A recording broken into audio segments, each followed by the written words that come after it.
茨城を出発して日本全国をふらっと行ってみる。ふらっとせい。さて、今回は車載トイレ問題を解決すべく、ハイテク無水トイレを買いに行く。ということで、ソロで深夜ドライブです。この日は前回配信した初めてのキャンプ&車中泊から帰ってきた日です。昼頃に家に帰って、それから夕方まで寝て、23時に家を出発しました。前回の配信でもお話ししましたが、車中泊では全く眠れませんでした。でも、家でたっぷり寝てからの出発です。さて、いつもの正直町交差点です。私たちの旅の始まりはいつもここから始まります。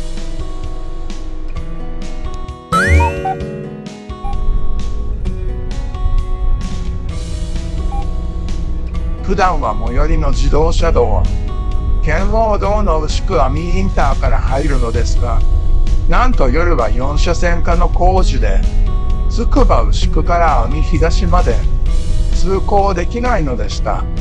なので、つくば牛久インターに迂回して自動車道に入ります。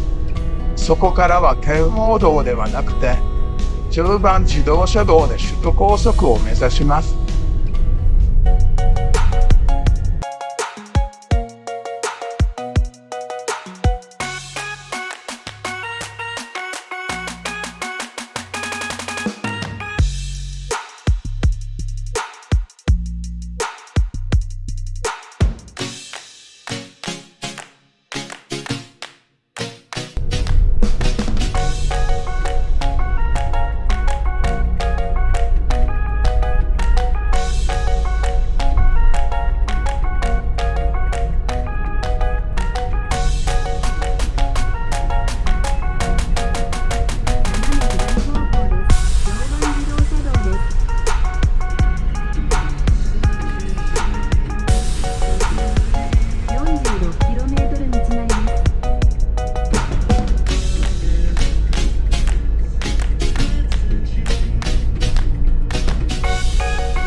深夜の首都高は走りやすくって、景色がスリリングで楽しいですね。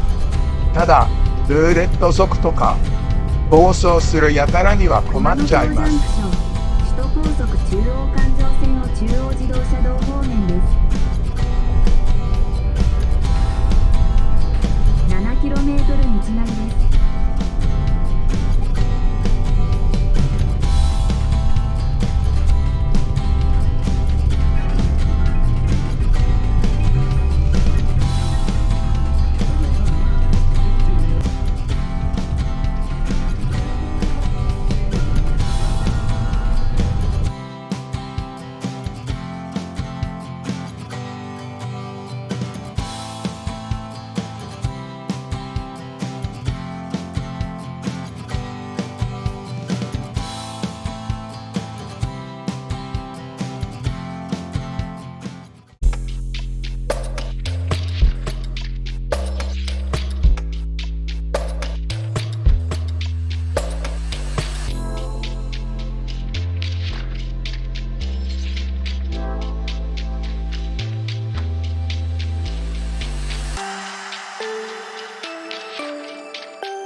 最初のトイレ休憩は浜名湖サービスエリア。5時間も運転するとさすがにお尻が痛くなりますね。こんな深夜ですけれど、お土産屋さんはやっているんですね。桜エビご飯の素を買っちゃいました。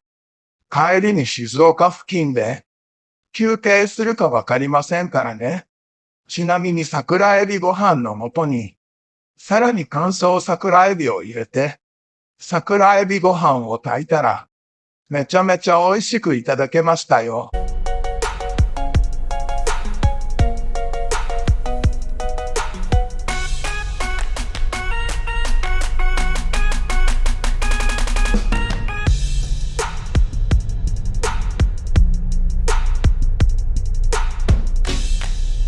およそ500メートル先、合流します。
浜名湖を出てから1時間半ぐらいですが、以前から行きたかった刈谷パーキングエリアでトイレ休憩。でも、刈谷ハイウェイオアシスは7時から。なので、ただのパーキングエリアです。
三重県の四日市を離れ、新名神高速道路で鈴鹿山脈を越えます。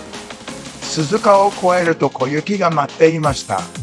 滋賀県甲賀市にある土山サービスエリアでトイレ休憩。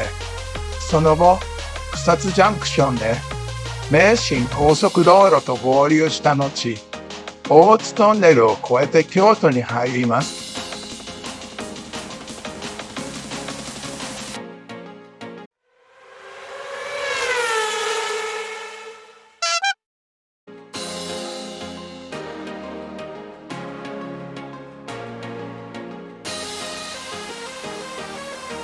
天王山トンネルを過ぎれば大阪府です。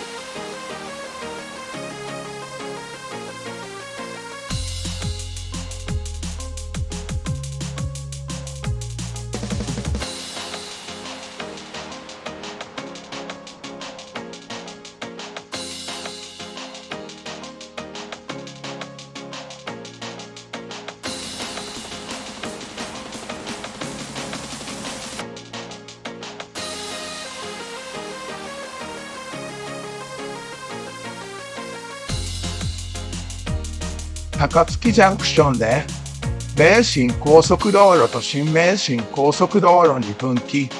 新名神高速道路で山陽自動車道へ向かいます。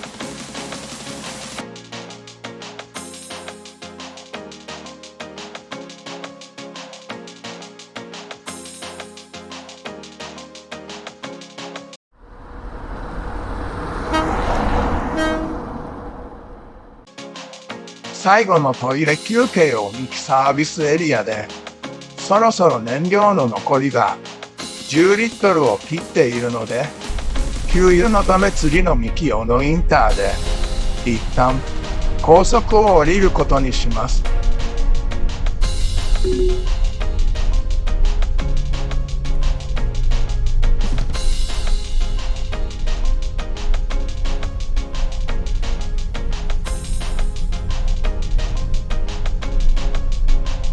およそ200メートル先。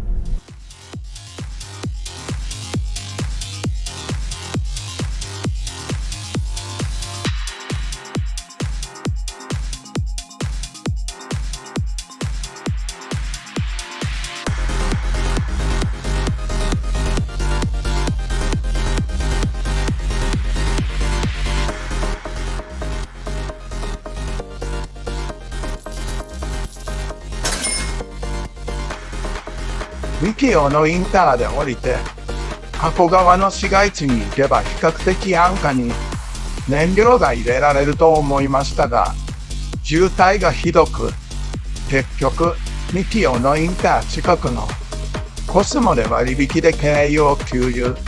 656.4km 走行して 49.72 リットル。燃費は満タン砲で 13.20km パーリットル。今までで最高の燃費となりました。3トン近くの車体が 2800cc のディーゼルターボで、しかも 4WD でこの数値は驚異的です。しかし、給油後40分高速走行したところで、なんと平均燃費が 15.8km パーリットルを記録。これも今までで最高の記録となりました。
デルタリンク倉敷店に着きました。予定より1時間以上遅れてしまいました。加古川に寄ったのがよろしくなかったようです。ここに来たのは隣接するラック RV センターで取り扱っている無水電動ポータブルトイレを購入しに来たのですが、ラック RV センターはこの日は休日ということで、グループ会社のデルタリンクさんで引き渡しができるとのこと。お店にお邪魔しました。お店の中は所狭しとデュカトのキャンピングカーが並んでいました。店の外にも各ビルダーさんのキャンピングカーが止めてありましたね。支払い、品物の受け取りを終わって、近くの道の駅で休憩しようと思います。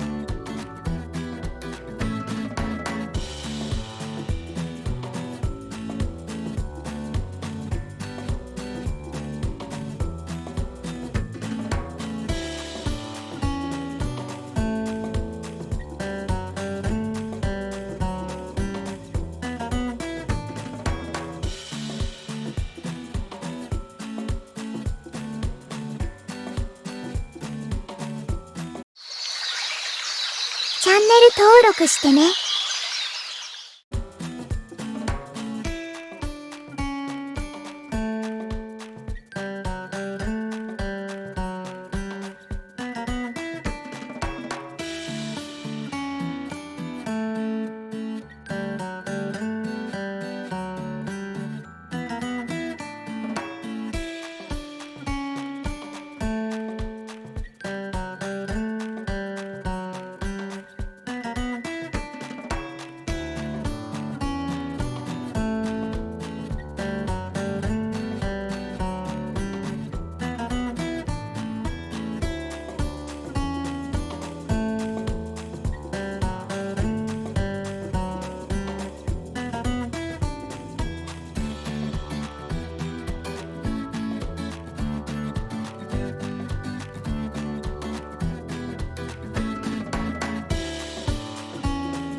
さて、倉敷の市街地から最も近い道の駅、三山公園に来ました。土曜日ということもあり結構お客さんが来ています。公園には広い敷地に広場はもちろん、イングリッシュガーデンやドッグランもあります。そして、レストランは8時から営業していて、モーニングが設定されているのがいいですね。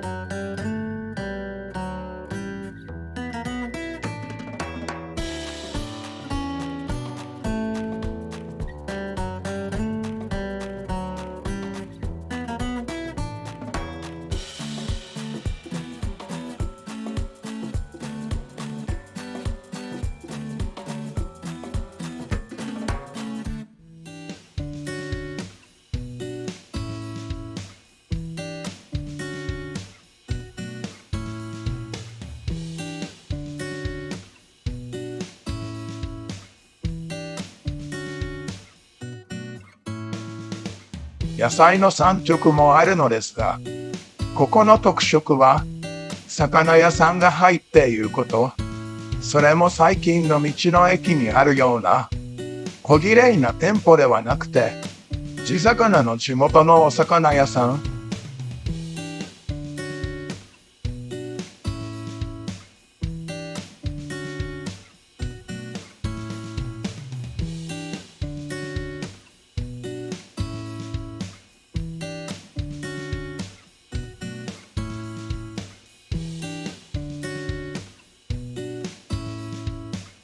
瀬戸内海だからか、秘伝のタレの焼き穴子が名物らしいです。お手頃なお寿司を買ってランチに、焼き穴子はお土産にしました。お寿司はプリップリの歯ごたえ。買ってよかった。焼き穴子も家に帰って、温め直して食べましたが、さすが名物。グッドです。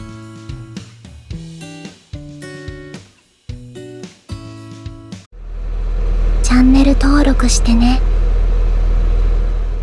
さて、道の駅三山公園。お後にしまして、近くの宇野港の方に遠回りして、帰ることとします。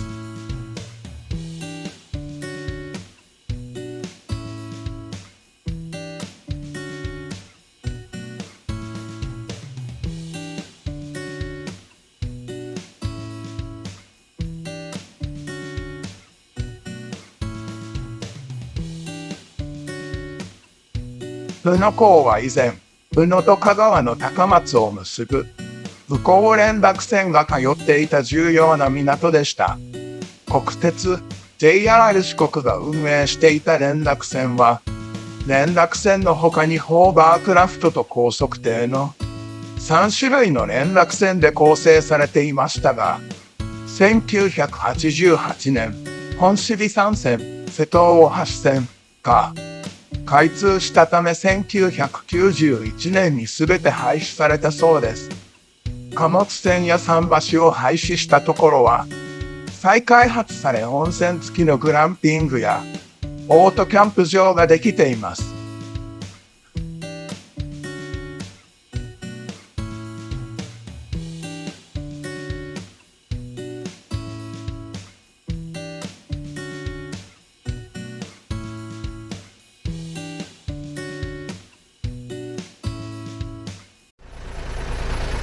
チャンネル登録してね。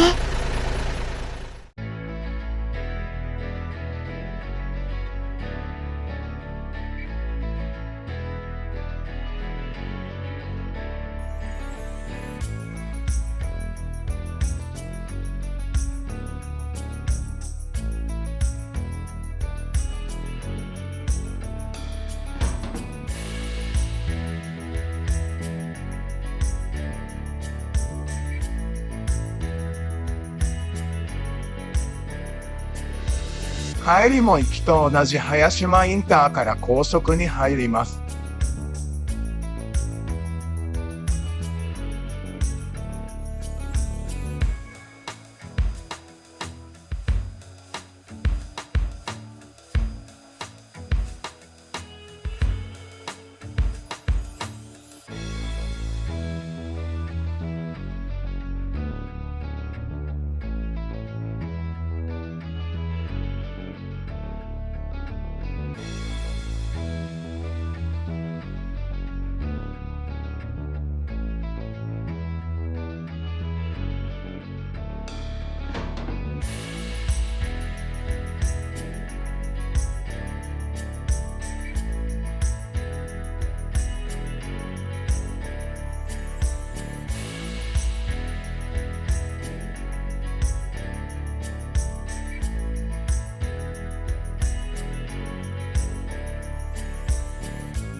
少し走ってキリサービスエリアで休憩。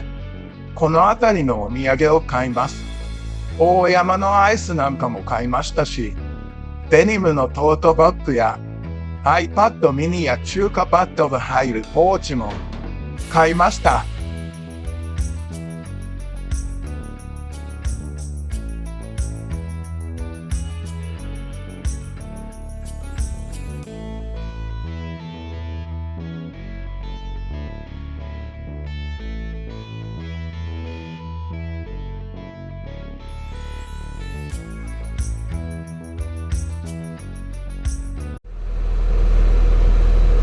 お疲れ様です。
チャンネル登録してね。